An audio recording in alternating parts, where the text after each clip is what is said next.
So last week I showed you how I make my super simple stamps at home. So if you haven't seen that one, go back and have a look. But this week I'm showing you how I use my stamps to create definition, motifs, repeat pattern and textures in my artwork.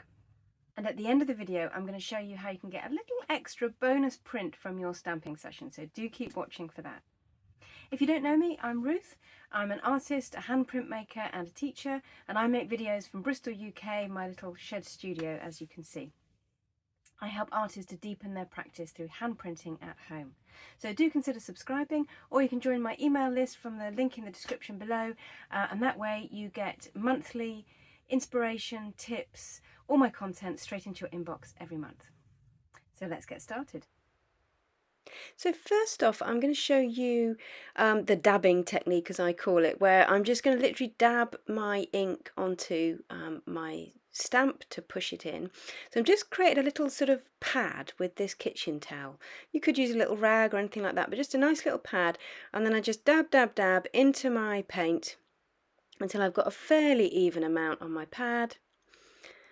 And I'm just going to dab it onto my stamp, and this one is made with string, just wrapped round a piece of card. Now this way you get quite uneven print from this, but you also it's quite a strong print. So if you're struggling to actually for the stamp to show up on your paper, then this might be the way to do it, because you'll definitely get enough paint or ink on to make a little stamp. So I'm just pressing it on really hard. As you can see there, it's not as even as maybe some other ways of doing this. So I'm going to do it again. I'm going to do a repeat print of this little stamp. And I often like to use this one to make sort of grasses or fences, and I just repeatedly print it on.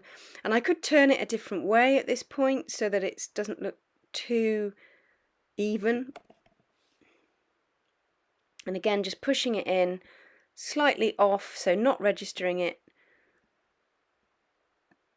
And there we go, and it's looking a bit more random now. And you can see it's a bit splodgy, so this way of using the stamp can be a bit splodgy. If you like that, that's great. If not, then you might want to use one of the other ways that I stamp, which I will show you in a minute. I'm just pressing it on again. Make sure you press evenly on the back of your stamp. And it's starting to build up a little bit of texture there in the foreground. And there we go.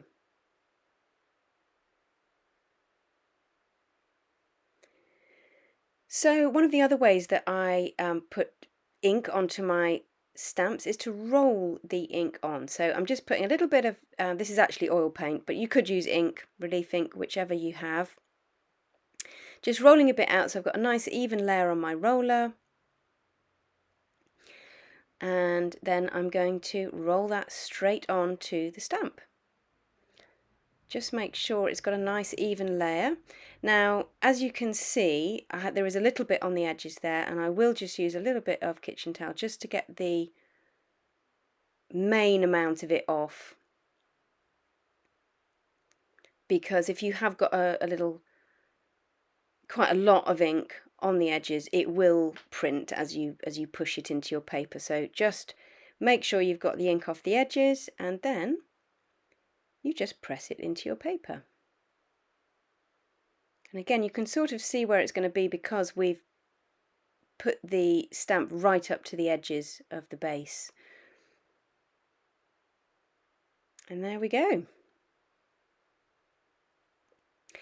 And last but not least, you can actually put ink or paint onto your stamp by essentially creating a little ink pad. So that's what I've done here. I've just used the where I've rolled the ink out for the previous method, and I'm just pressing my stamp into the ink and then pressing it onto my paper, and it usually creates quite an even, nice print, this technique, a bit like rolling the ink on.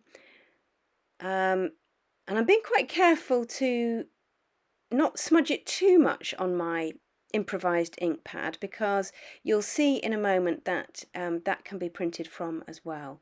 So I'm kind of just pressing it in fairly evenly and firmly, and then pressing it onto my paper. I often use these round stamps actually for suns or moons, but here I'm just going to use it as a kind of a sort of abstract pattern here, just adding some tonal contrast and some circles to echo the ones already there. So that's quite a nice way to use your stamps, making a little improvised ink pad. So I hope that's inspired you to use homemade stamps in your printing projects at home. I said I'd show you how you can get a little bonus print out of this session, so keep watching and I'll show you. So we're now left with the ink where you've pressed your stamp in, and I'm going to press another stamp in here as well to sort of fill up the space. And you're taking ink off as you do that. So you're creating a kind of negative pattern. So you can print from this as well. And this will be a kind of abstract, rather ragged ghost print essentially. But always good for collage. It might be the start of something else. Great for making surface pattern, that kind of thing. I'm just pressing onto the back of the paper and peeling away, and you can see the circles have come out really well. Actually the other stamp hasn't come out so well, but still a nice print. And the other thing that you can do is, if you're rolling your ink onto your stamp, just be aware that you're also creating a really nice mark on your roller. Now that, if you're lucky, will also print as you roll your roller onto some paper. So again, you get a really nice little print. It's quite ragged, but it will work for collage or even maybe the start of a new print. So I hope that's inspired you to use some stamps in your work at home. You can subscribe to my newsletter so you don't miss any of my content via the link in the description below, and you get everything straight into your inbox every month. Or just subscribe to this channel as well, and you'll be notified when a new video comes out. So thanks for watching, and I'll see you next week.